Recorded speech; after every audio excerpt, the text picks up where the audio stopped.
Our guest this morning is going to be coming from, shall we say, inside Aso Rock, as they say, because we'll be speaking with Mr. Tope Fasua, Special Advisor to the President on Economic Matters. And good morning to you, Mr. Fasua. Great that you're able to join us this morning. Good morning, sir. All right, then. Now, we haven't, introduced you as Tinubu's Special Advisor on economic matters. The president has been preoccupied indeed among his very wide plate. He's been concerned with this. He's been traveling on it. So I thought we might be able to get the benefit of your insider knowledge as to the 6-month, shall we say, scorecard. Now, let me start by way of trying to understand what's going on with the, experts have called it an achievable, if ambitious, goal of an annual GDP of 1 trillion naira in 4 years. Maybe if we could start from there. US dollar. Yes, US dollars. Actually 1 trillion US. 1 trillion US dollars, yes. Global GDP is $100 trillion.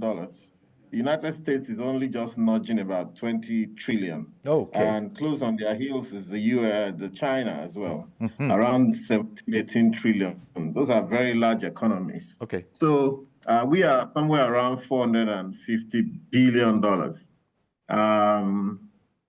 Even though the depreciation of the Naira has not quite helped that, because that would have impacted it somewhat.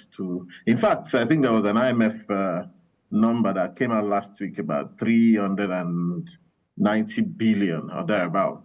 But like the Yorubas will say, it's a case of the ram that walked backwards, going to bring more power, firepower.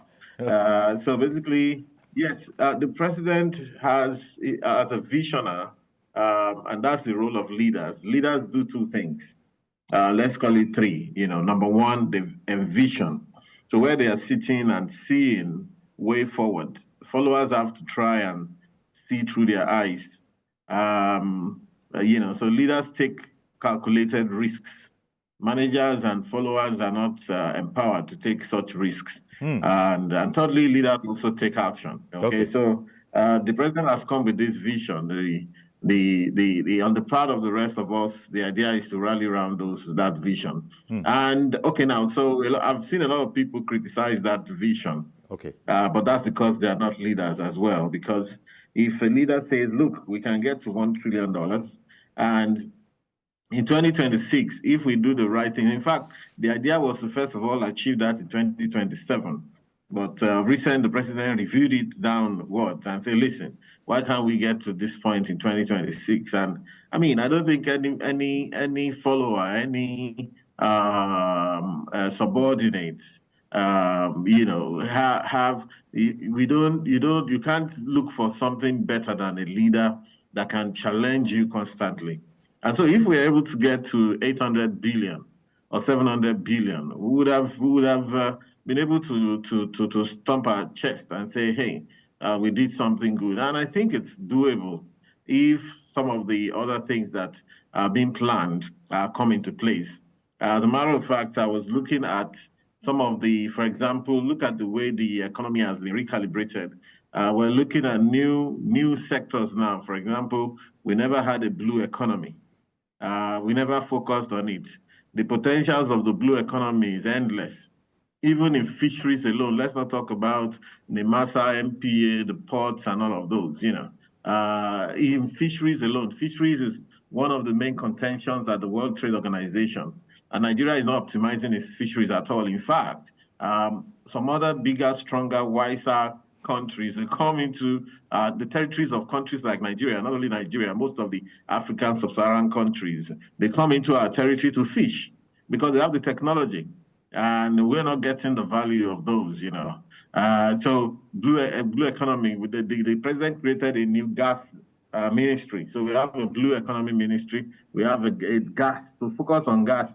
Our gas is basically largely untapped, as well. We're still flaring a lot. Now with the ministry in charge of that, we should flare less and get more value for that. We have a new ministry in housing alone, just housing.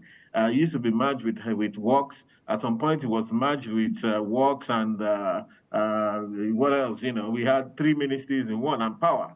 Can you imagine that? I mean, so how much focus would we have put on housing? Now we have a ministry that's just in charge of housing alone.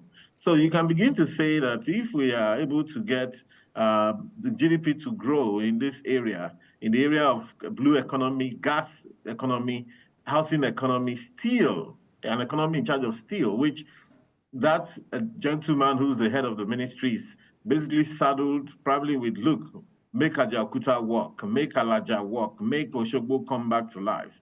Those are the steel rolling mills and all of that. If you can get 50%, 60%, achievement in those areas, I assure you what that will add to the economy alone. We have a ministry in charge of creatives alone, the creative economy, the young people of Nigeria, the ones that are running skits, the ones that are comedians, the ones that are artists, the ones that are even tech creatives and what have you. Imagine if those could work. So nobody should say no. Nobody should, naysayers, like I always will say, are in for a rude shock, because I know this president is serious-minded. He takes no for an answer. He doesn't take no for an answer. And, he's firing on all cylinders. We haven't started to see many of the manifestations of some of these things I mentioned. Okay. But by the time they start to come, they'll come in torrents, I assure you.